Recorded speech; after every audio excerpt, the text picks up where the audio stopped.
Robert Rask is here from Rask Guitars. Robert, how are you? I'm good. So good to have you. Thank you. So tell us about, do you mind if I name that guitar Black Beauty? Tell us about this thing. Sure. Its former name, the guitar formerly known as Orphan Orange.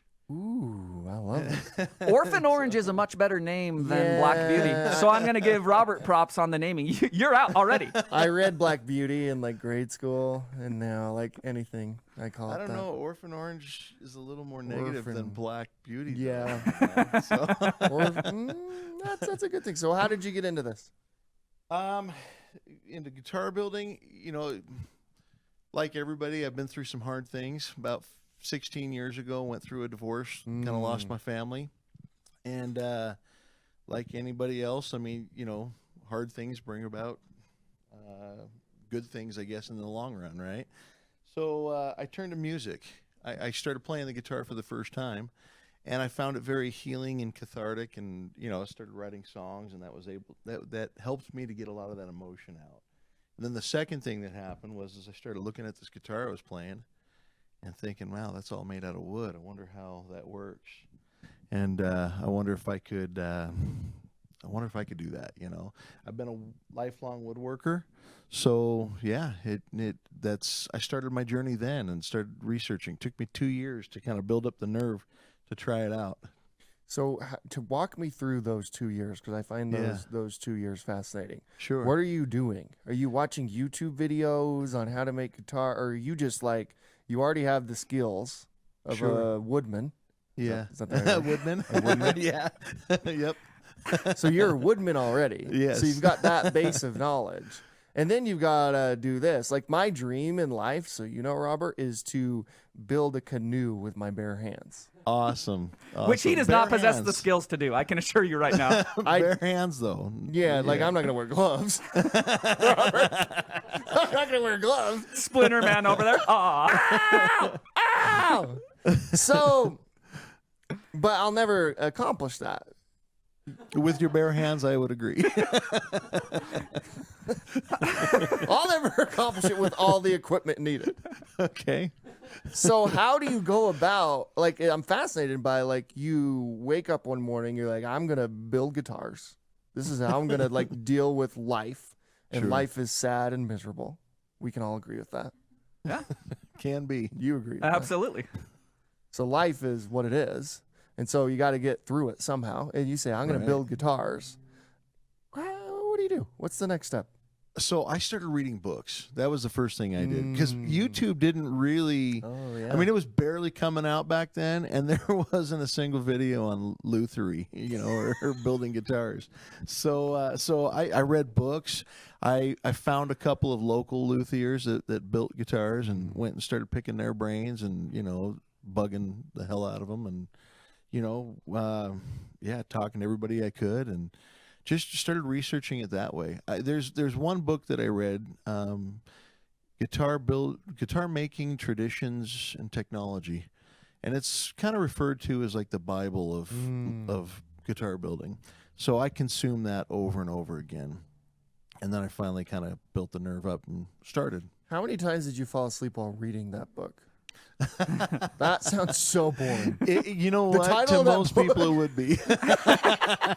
Yeah, totally. Yeah, and I never did. There's something wrong because I'll watch. Now there are a lot of good YouTube videos, and I've listened to 3-hour lectures on tap tuning and voicing tops and stuff, and it would probably kill any normal human being with boredness.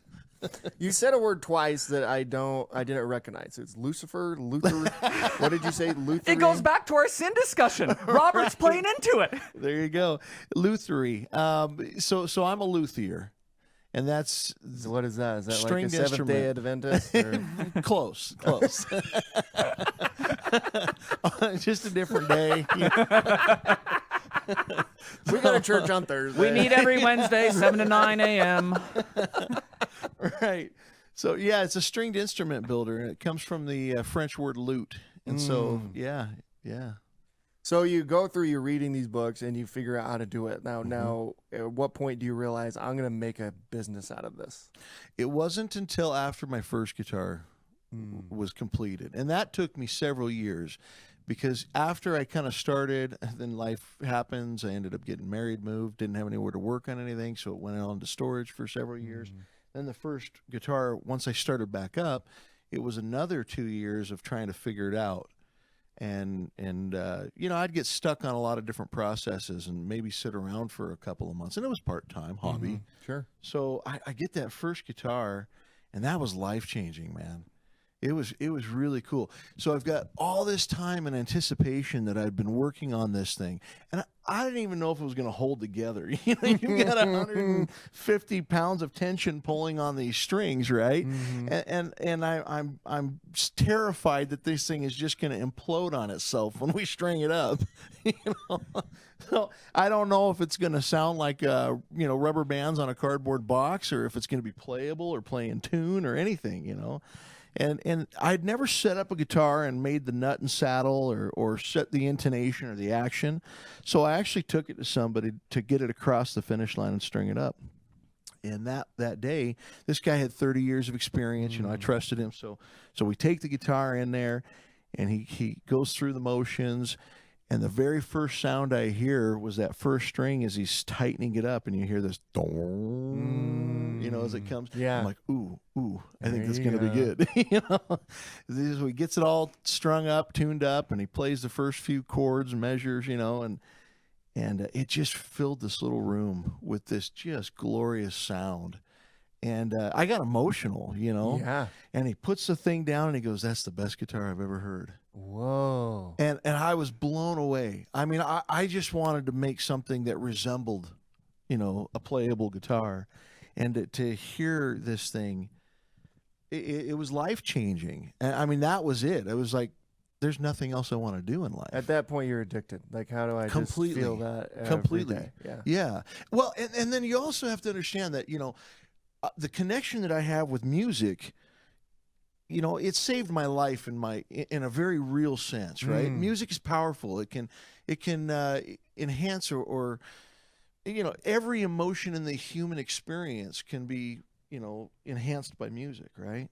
And so, man, the thought of building something that has that much power, and then the pinnacle of what I do isn't when I finish and string up an instrument, which is an amazing moment, but it's when I hand it to somebody who then gets to take and do something with it far more important than anything I've ever done, is to create the power of music.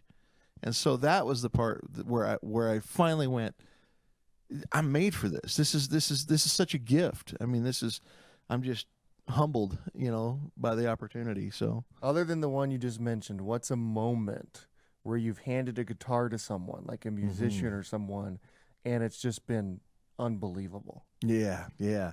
So last October in South Carolina, I got to build a guitar, a custom guitar for Edwin McCain, and so he sings that song "I'll Be." Yeah. I mean, the guy is just talented. Yeah. And so I had this opportunity. I built him this guitar, and then my family and I, we flew out to South Carolina to go meet with him, and we met him in his studio and brought in this guitar, and he pulls it out and starts playing it and everything, and it was just cool. And then he just goes from talking about this guitar and talking to me, and we're, you know, kind of doing this little interview kind of thing. He goes right into playing a song and singing, and it was a little overwhelming. It was really cool. It was really amazing. And then he ends up singing his song, you know, "I'll Be." Yeah. And to hear that song on this instrument that I had built, you know, I mean, I can't even tell you how many weddings have been, you know, that song has been played, right? You know, that was probably the best one. That's cool. So how long does it take to make a guitar now for you? Anywhere from, I've gotten it way down. The first one was 2 years. I'm down to probably about 2 weeks of labor. 2 weeks. Now, I haven't done one straight. I mean, I've got 5 or, you know, right now I've got 7 guitars going. And so I haven't done any one straight through. The fastest straight through is 3 weeks. but that's with working on other stuff as well. And what's the team like? Is it just you at the shop, or what's going on? Yeah. I've got a couple of guys that are apprentices that kind of come and go part time. That's cool. Yeah, it's a lot of fun, and so they're enjoying learning the craft. And where's your shop at? Orem, Utah. Orem, Utah. Rask Guitars. So I talked about like, hey, handing this guitar to someone and hearing them play it, and the emotions that brings out. What we're about to do will not bring that emotion. We're gonna hand this guitar to that guy right there. Right. Well, if I start crying, then, You won't. Real quick, I want to piggyback on what Rob was saying. I love everything you've said so far, and it's actually resonated with me personally. The cathartic aspect of playing guitar for me, I don't know how to build them. I play guitar not at a very good level, but as an amateur. But it still provides that same sense of like, no matter what's going on outside in life, I can sit down, I can play a few chords. I could sing Bob Dylan at a very bad level, which is crazy because Bob Dylan already sings very badly. But the main point is that resonates greatly with me when I hear like, hey, sometimes things aren't going great, and you sit down in a room and you hear that statement you made about you hearing the first chord on a guitar you built. That was like giving me goosebumps, because I've had that feeling when I just play a chord on a guitar that I purchased from somebody else. It could be a $100 guitar. Like, I can't even put myself in the frame of mind where you go, oh my gosh, I've sunk years into doing this particular thing at a time in my life when maybe things weren't going great, and you take it to this Lucifer guy, whatever he is, and he strings that first one, and you hear the first pluck of not a chord, of a string, and it's like, okay, this is getting somewhere. And then you hear the first chord with all 6 strings, and you go, I made that. That's freaking cool. It is. I can't even imagine being in that position. So real quick, I do have a question about that. I love the idea of this cathartic journey that you go through of, hey, I started building guitars, then I got good at building guitars, then I realized I could make a business out of this, and now I'm building guitars for random people and musicians alike. Is there any part of that journey from start to finish that you really hone in on? Is it when you hand the guitar over? Is it like when you're alone in your shop and you're just going, I'm working with this wood with my hands? Is there any particular part that stands out, and maybe not in a way that people would think, where you go, sometimes I'm like overwhelmed in my shop and I sit there and go, this is incredible. I'm setting the, whatever's up top here on the guitar. Is there any part of that journey that just really stands out? I would say all of it. All of it? I mean, it may be sounding cliche or something, but all of it. I'm amazed. I mean, I don't know. I feel more fulfilled in life. I mean, probably because I'm doing, what I love. Right. But I get up in the morning. I'm excited to get into the shop on weekends. I love spending time with my family. And at the same time, I'm like, oh, I can't wait till Monday. I can't wait to get in there. But yeah, there's times where I zone in or kind of get into the zone. Yeah. While I'm building or shaping braces or carving a neck or something, and that's pretty neat. All of it. But the pinnacle of everything I do does happen when you hand the guitar off. And I get musicians come into the shop all the time to come check out the instruments, and that's always a treat, no matter how good or bad they play. But maybe 1 in 10, maybe 1 in 20 will come in, and they're just phenomenal. And they pull sounds out of the guitar that you didn't know it was capable of making. And that's really exciting, because they'll pick one of their favorites. They'll play several, and every guitar resonates with a different person. But they find that you get that connection. They find that one guitar that just resonates with them, and something magical happens. I mean, it really is there's no other word for it. It's a magical experience to see them, where the guitar is almost kind of giving back to them. They're putting into the guitar is giving back, and there's this bond that kind of creates. It's really crazy. And then it just consumes like the room and the energy, and man, that's an overwhelming feeling when you get a deeper appreciation for what you've made after. Let's hear this bad boy. Give us an overwhelming feeling. I'm super if you wouldn't mind. So Chris is going to play this thing. I'm playing for like 10 seconds, and then you guys got to take over. Give it to us. Give it to us. Very good guitar.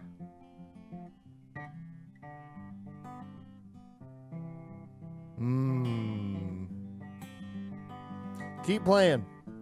You. Robert, how do people find you? RaskGuitars.com, Instagram, Facebook, TikTok, YouTube. You're on TikTok. Yes, just a couple videos. That's cool. Probably 2 followers, I think. Just started. But YouTube's probably the best because there's some pretty good videos on there. So, yeah. All right. Well, thank you so much for coming on. Check Thank him you for out. having You're me. in Orem, Utah. You said raskguitars.com. Yep. RASKguitars.com. This is the place.